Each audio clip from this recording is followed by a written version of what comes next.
Hello, good evening. Welcome to tonight's live. So I'm just going to give it a moment to see if anyone's going to come on and join me. I know it's bank holiday, so I'm sure you're all doing amazing things instead of being here with me. So whether you're watching it live or catch up, I hope you've had an amazing weekend. Please feel free to comment under this video of anything that just resonates with you, anything that you find interesting, any thoughts that you want to share around what I'm going to share on my journey. So this video is around my journey, and it's my journey with mindfulness. And I have to say, mindfulness, what are we talking now?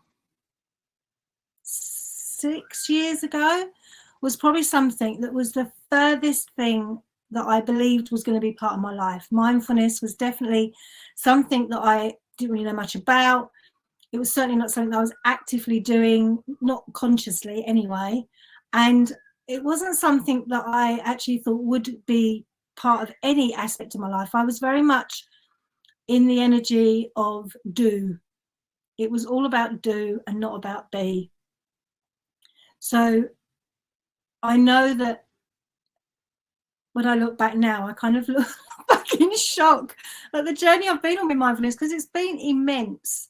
Now, when I was, before I did this, I was a secondary school teacher, and definitely in that bubble, I was not mindful at all. I'm sure many of you have been in jobs or know people that are in professions where the culture is very much about being stressed. And unless you're stressed, you're not doing your job properly. There's this culture that many of us are involved in that is really about the fact that we need to be seen to be doing. And actually, if you're wandering around looking pretty cool, calm and collected, then there's a slight concern with peers and colleagues are like, are you actually doing what you're supposed to be doing? And I know I felt that. Now, my feelings are my feelings, and I take complete ownership of that. But that's how I felt. I felt that if I was in the staff room and everyone was really stressed out and I wasn't, then maybe I wasn't doing my job properly. That there was this culture of deadlines and dates and data and information, and everything was set to a time. You know, a school day is very much about, you know, these time frames and lesson frames, and then you had lesson plans and schemes of work and staff meetings, and everything run to a time and a date. Everything had a deadline. So I was kind of, I was in that culture for like 15, 20 years of being on the edge and just being in a situation of doing all the time. And I think most of my life at that point I spent planning the next bit. Like there was always this thing about never being with what I was doing, but always like, right, what's the next thing? What's the next lesson? What's the next project? What's the next date? What's the next half term? What's the next holiday? Whatever it was. I was always looking to the next thing. I can remember there were a number of staff who would have calendars hanging in their offices where they would cross off the dates. They would cross off the days to half term. They would cross off the dates, like literally wishing their life away. And this culture unconsciously became really stressful for me. It was one that my body wasn't really accepting very well. And having worked in a secondary school for nearly 10 years, I found my body giving me lots of signs that it wasn't liking what I was allowing to happen to me. And I'm not saying that the school inflicted that on me, because that's how I chose to manage it. But I had irritable bowel. Every half term and holiday I had tonsillitis. And I got to the point where I had alopecia. Now, I didn't have alopecia really, really bad, but I had enough alopecia to know I'd got alopecia. I had patches on my head where I'd lost hair. And, you know, I was washing my hair in the shower. I was blocking up the plug. You know, it was a genuine concern that I was losing my hair. And I knew it was causing, I can feel the emotion behind it now. I knew it was causing a lot of stress. Literally my body was screaming. You know, in the mental health world that I love, I was losing control, literally, my bowels. I was losing control. I was pulling my hair out and I couldn't speak. I felt suffocated. And a lot of that was about my double life. You know, I was living these two lives of being a secondary school teacher and then the swinging, the kink, and the BDSM as my double bubble. And it was that double bubble, I think, that created even more stress. So teaching was creating this stress. But then my way of managing that was this other lifestyle, which for me at the time conflicted. So I was in this whole stress phase that I completely put myself in. And having made the decision to leave teaching, I knew that I needed to do something to get my health back. And mindfulness was something that came up for me as a curious thing to explore, to see that whether that would help. And I did a little bit of research and I realized that I had definitely not particularly consciously been doing this in most areas of my life, although there was one area which I will share with you later where I suddenly realized I was. But I generally felt like I'd spent my life doing. I was always consciously worrying about the next thing, never really being present with my life.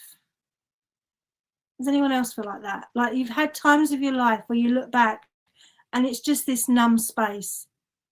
You were just doing life. You were just existing. Does anyone else resonate with that? When I look back on my teaching years, I just worked. I don't remember particularly, I know I did other stuff, but like my focus and my real memories are just doing. Everything was doing. So I decided to go on some mindfulness courses. I found an amazing mindfulness teacher called Paula Pluck, who runs Smart Foundations, and I did every course that she offered, some of them twice. And I became a mindfulness coach for workplaces, a mindfulness coach for children, a mindfulness coach for well-being and health. Like anything I could study around mindfulness was, I was on it. I was all over it. And I loved it. I suddenly realized how much of my life I'd been missing. And I was astounded, astonished, blown away by how simple mindfulness is when you actually master it and are aware of its benefits. And I very, very, very, very vividly remember the first session I had with her. It was in a small hall in Brighton. And she asked us to define what mindfulness was. And I have to say, I was a little bit still clueless, although I'd done some research. I was a bit like, I'm not sure I know a definition. I kind of get the idea that it's, you know, something that's good for my health. It's all about mental health and well-being.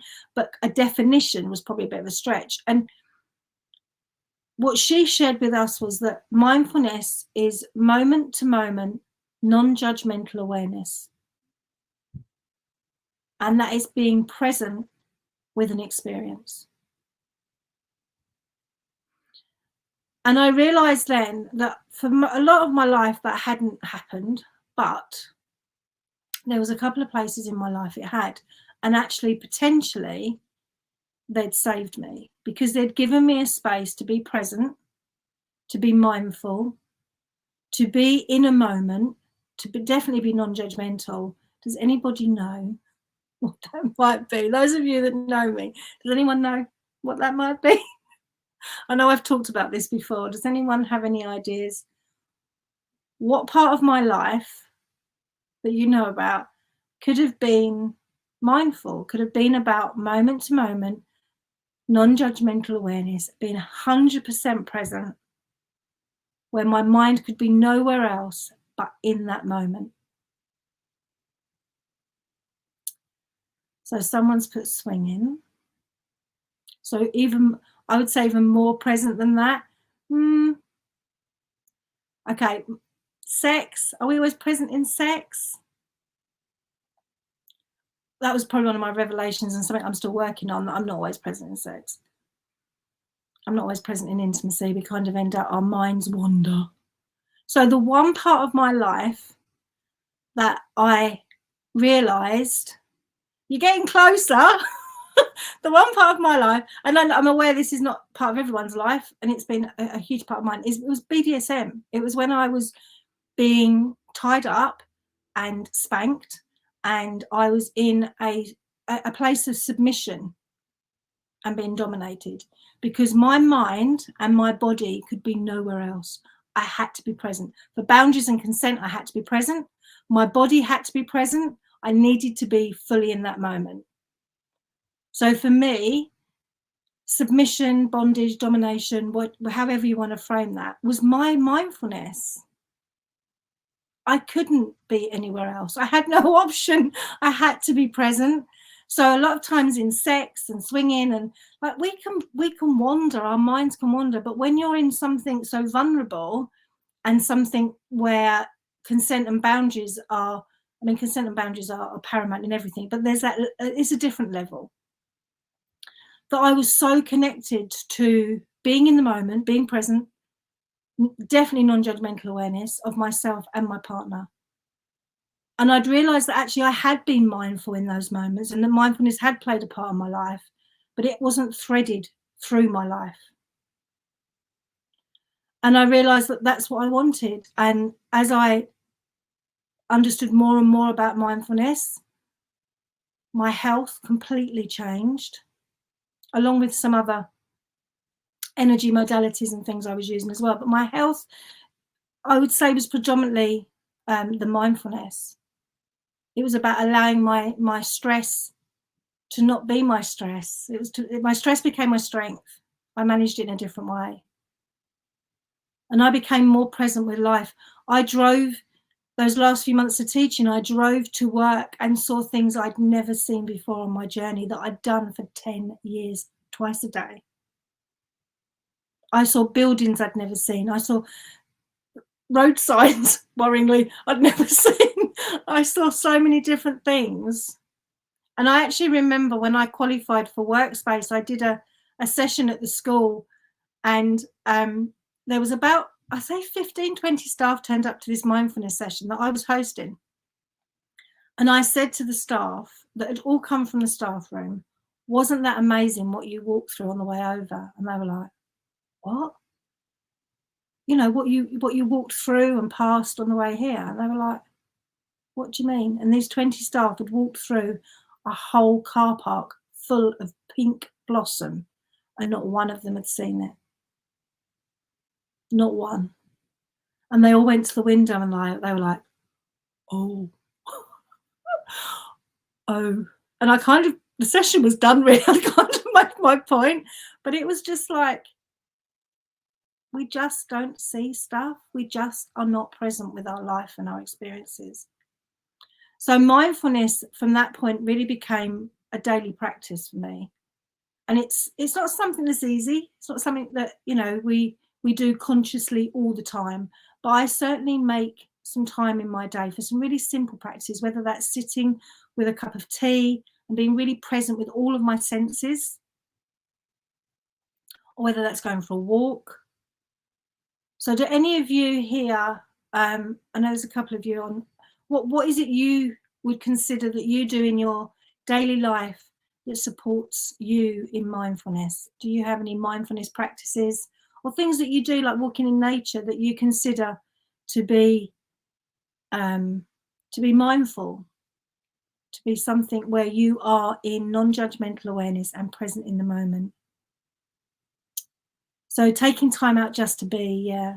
But sometimes that's quite difficult to just be. Sometimes we need a kind of an activity to be with.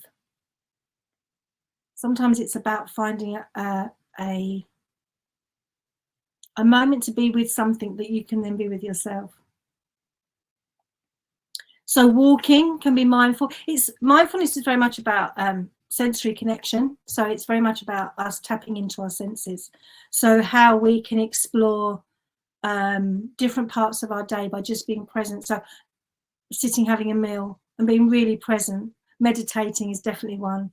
Being present with a meal and not having the telly on, or, you know, those distractions, but being present, you know, not letting your mind wander to tomorrow, or have you done the washing, or did you put the cat out, or like whatever it might be, but just to be present with that. So a meal, a cup of tea, whatever drink, nature, you know, something that you can really be present with. And sex and intimacy is one that if we're really honest, the majority of us really find difficult to be mindful in. And I would say that was definitely me until I discovered Tantra. Tantra's kind of brought me home to really understanding how important mindfulness and being present with myself as well as the person I may or may not be with.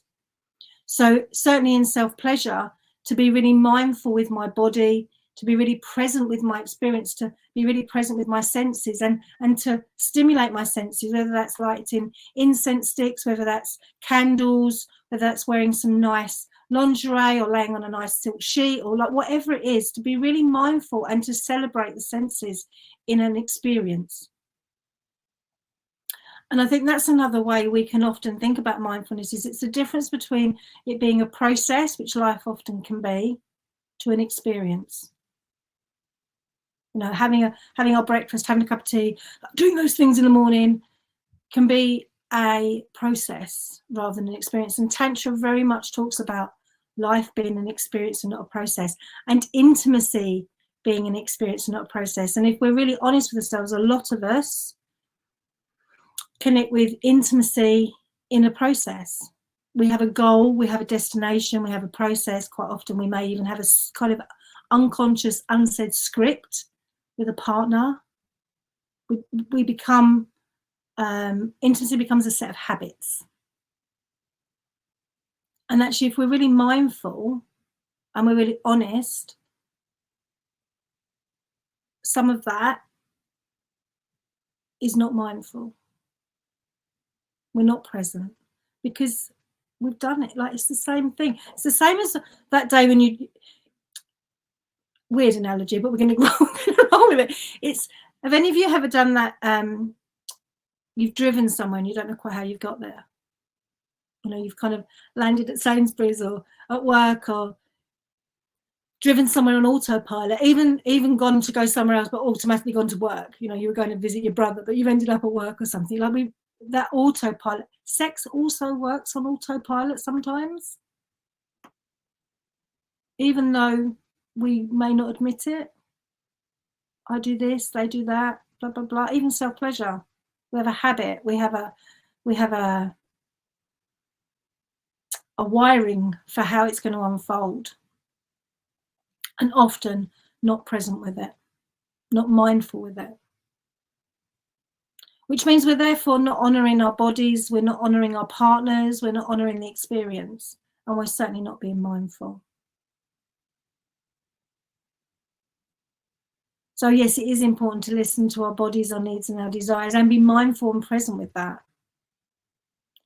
Mindfulness runs now through, I'm really emotional tonight. Mindfulness runs through my life, and I think in a way it did save me. You know, stress can be a killer. Stress creates dis-ease in our body. And if I'd have not woken up to the fact that my body was screaming at me in my irritable bowel and my alopecia and my tonsillitis and colds and coughs and everything else, if I hadn't woken up to that, how much would I have put my body under before it had given way? And we don't realise that mindfulness, just done a few times a day, a few small activities, can make such a difference. Just allowing our body to rest. Just allowing our thoughts to stop. The pressure that we put under, or put our body under, just allowing ourselves just to pause. And also to be present. We cannot change the future. The only thing that is a guarantee, that is for real and for sure, is this moment. So we just need to enjoy it. Yes, we need to be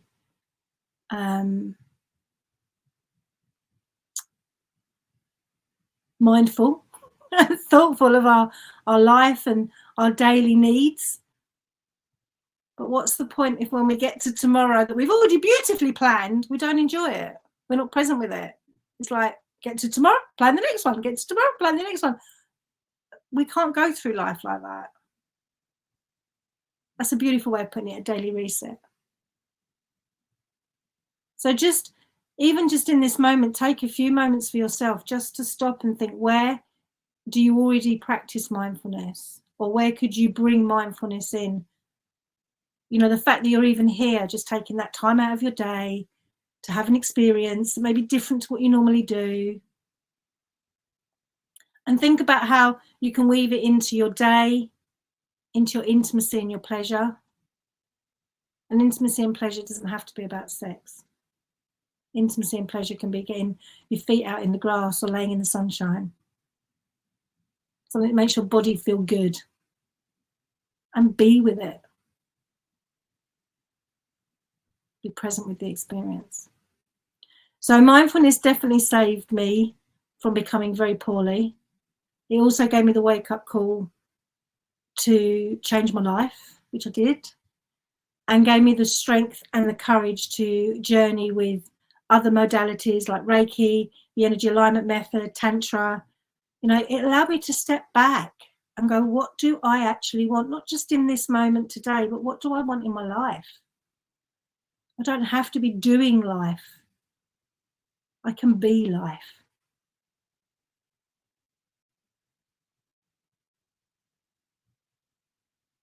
I don't have to always be running to somebody else's tune.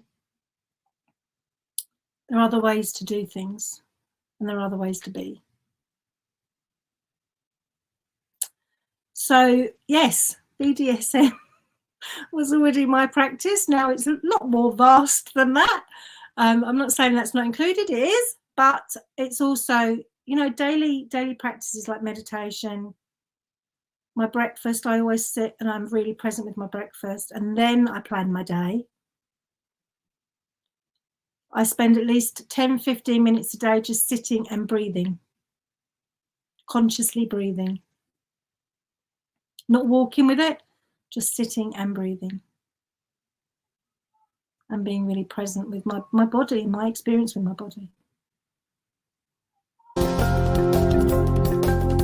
I hope there's a little nugget there somewhere, if it's only for you to spend some time being mindful and just to consider how you embed it in your day and how you use it, because it can, without a doubt, she says getting emotional again, it can without a doubt add years on your life. Fact. Being mindful is a form of meditation. So if you are being present with an experience, you are meditating. Even if you're having sex, if you're there and you're present and you're with it and you're in the moment, you're being mindful. It's a form of meditation, which is why Tantra is so beautiful, because Tantra is so being in the moment.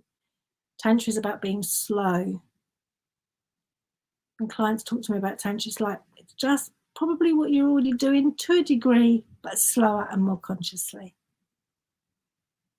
A lot of us are trying things. Just slow them down, be more present with the experience, and you're there. You don't have to go to yoga classes or sit and listen to a 3-hour YouTube video for a meditation. Just go and make yourself a cup of tea, turn the telly off and just sit with your cup of tea and think about your cup of tea. Think about the journey of all the aspects of your cup of tea. Who made that cup? Where'd that tea bag come from? Like, just be with the experience, be with the heat of your cup, be with the taste in your mouth, be with the smell, be with all of the senses. And you're adding quality time onto your life because you're allowing your body to slow down and be present. Simple. But do we do it? So find some opportunities, gift yourself some opportunities. And the more you practice in everyday life, and this I can, with my hands on my heart, tell you this, the more you practice with the simple things in everyday life, like drinking tea, going for work, the more you are present with everyday life, the more you can show up and be present in intimacy and pleasure, alone or with someone else, because it's a transferable skill. And when it becomes a habit, it becomes a good habit, in that you're mindful in pretty much all areas of your life. Like, I'm really aware now. Like, I can feel that I'm sitting cross-legged and I can really start to feel the pressure in my legs. Whereas before, I'd be like, after I'd be like, "Oh, that's really uncomfortable." I can actually feel it now because I've now taught my body and my mind and my soul to just be present with my experiences. My legs are hurting. I can feel a draft from a window. I can hear the dog barking in the back. I've got a dog going on that one, and about 3 kids playing the football, which is really lovely, but outside the other window. But I'm aware of all of that. I'm not just here. I've expanded that out, but I'm still present. I'm still present in this experience, but my sensory perception and my awareness is so much more vast.